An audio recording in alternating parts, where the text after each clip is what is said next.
আসসালামু আলাইকুম সবাইকে। সবাই কেমন আছেন? তো নতুন আরও একটা ভিডিও নিয়ে চলে আসলাম আপনাদের মাঝে। তো সকাল সকাল ঘুম থেকে উঠে দেখি বৃষ্টি হইতেছে, তো একটু বৃষ্টির ভিডিও করলাম। তো বৃষ্টি ক্যামেরায় খুব একটা বোঝা যাচ্ছে না, ভিডিওতে একেবারেই দেখা যায় না বৃষ্টি। তো সামনাসামনি বৃষ্টি ছিল অনেক। তো তারপরে এই যে রান্না করতে চলে আসলাম, দুপুরের জন্য রান্না করব। তো এখানে হচ্ছে আমি আজকে গরুর মাংস দিয়ে ভুনা খিচুড়ি রান্না করব। তো এই জন্য গরুর মাংস নিয়ে নিয়েছি ভালো করে পরিষ্কার করে। তো তারপরে এই যে পেঁয়াজ কুচি, আদা রসুন বাটা, হলুদের গুঁড়া, মরিচের গুঁড়া, জিরার গুঁড়া, ধনিয়ার গুঁড়া দিয়ে দিলাম। তারপরে লবণ আর তেল দিয়ে ভালো করে মাখিয়ে তো রেখে দেব সাইডে কিছুক্ষণ। তারপর এটা আমি রান্না করব।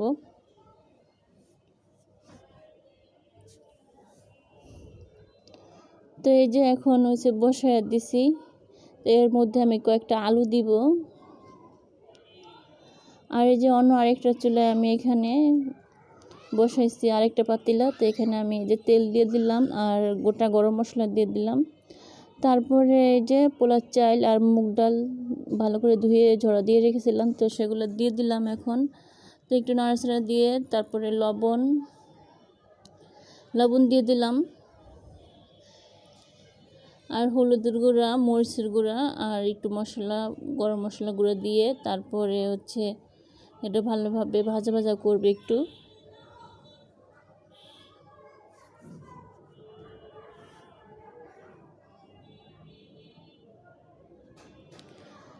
তো যারা যারা ভিডিওগুলো দেখতেছেন অবশ্যই ফুল ওয়াচ করবেন, আর যদি একটু ভালো লেগে থাকে অবশ্যই একটা লাইক দিয়ে দিবেন।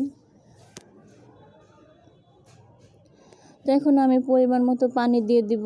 তো এই যে এই মগটা দিয়ে আমি 2 মগ চাল দিয়েছিলাম, চাল আর ডাল মিলিয়ে দিয়েছিলাম।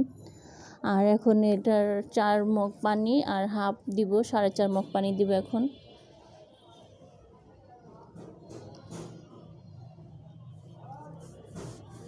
এখন ভালোভাবে নাড়াচাড়া করে তারপর একটু ঢেকে দিব।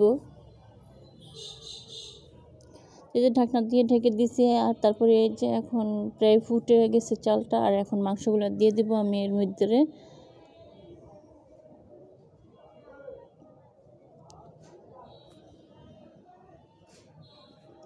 তো মাংসগুলো দিয়ে ভালোভাবে মিশিয়ে নিব।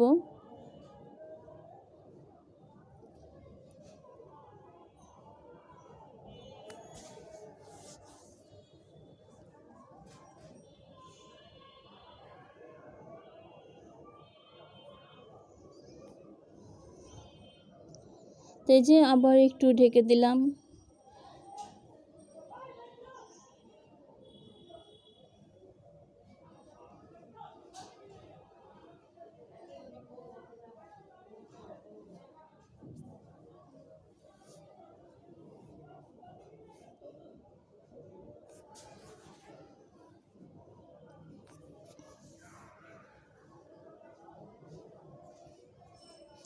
তো কাঁচামরিচ দিতে ভুলে গেছিলাম আমি, তো এখন কাঁচামরিচগুলো দিয়ে দিতেছি, দিয়ে একটু ঢেকে দিব যাতে ভালো করে সিদ্ধ হয়ে যায় তাড়াতাড়ি। তো কাঁচামরিচ সিদ্ধ হয়ে গেলে আমার খিচুড়িটা হয়ে যাবে। আর লবণ দেখে নিচ্ছি আমি, লবণ টবণ সব ঠিক আছে। তো আজকের ভিডিও পর্যন্ত, ভালো থাকবেন সবাই, আল্লাহ হাফেজ।